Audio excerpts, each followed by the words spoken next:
Okay,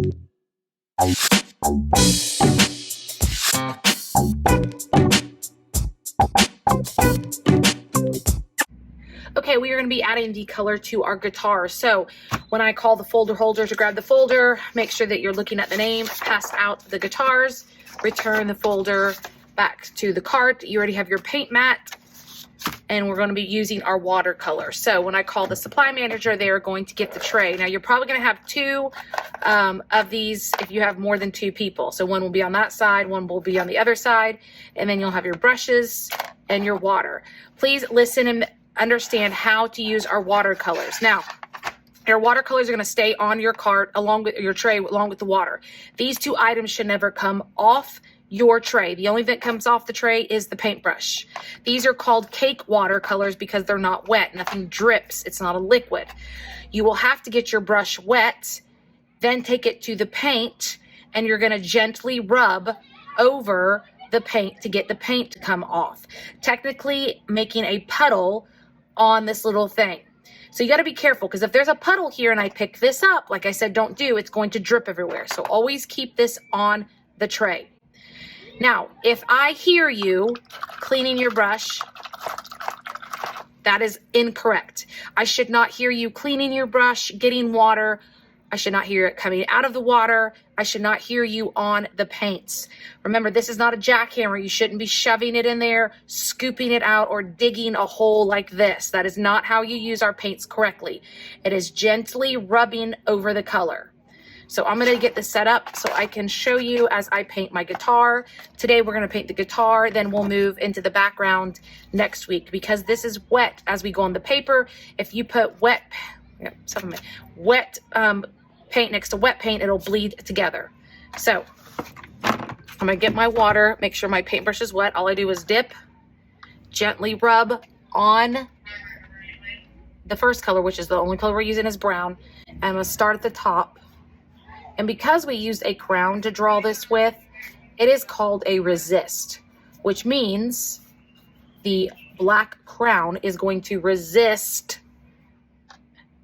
the paint, and it's not going to mess up the crown. You're going all the way down the neck. Don't forget your little knobs. And I just keep going. Water, paint, paper. Water, paint, paper. And keep moving down my guitar. Now, if you keep going, you'll notice the paint gets lighter. As there's less water, or more water and less paint, the color lightens up compared to when you go straight to the paint.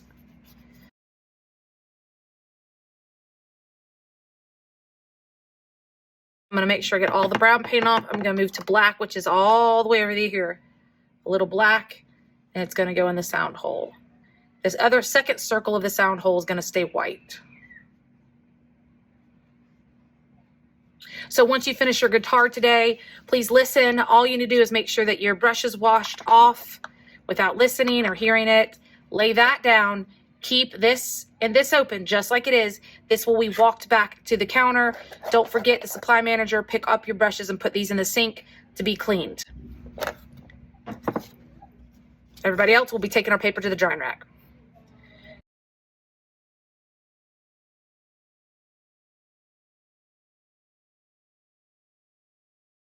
Now moving on to the background, we're going to do the same technique. Make sure you have your brush, make sure it's got wet. Today we're not using black or brown. We are going to figure out which color we want to use in the middle.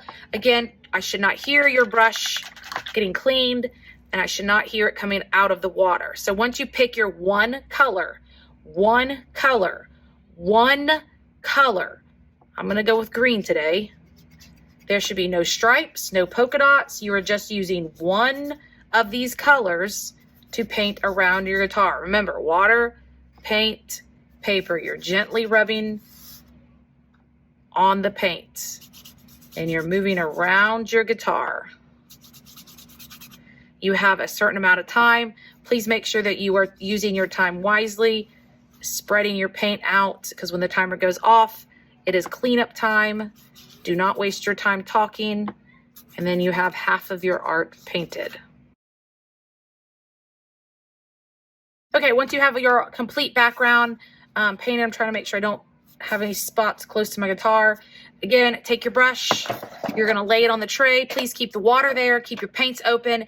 Supply manager will walk this back. Don't forget to dump your brushes in the pool. Everybody else, you're going to listen. We'll be walking both papers back to the drying rack to put them on the drying rack.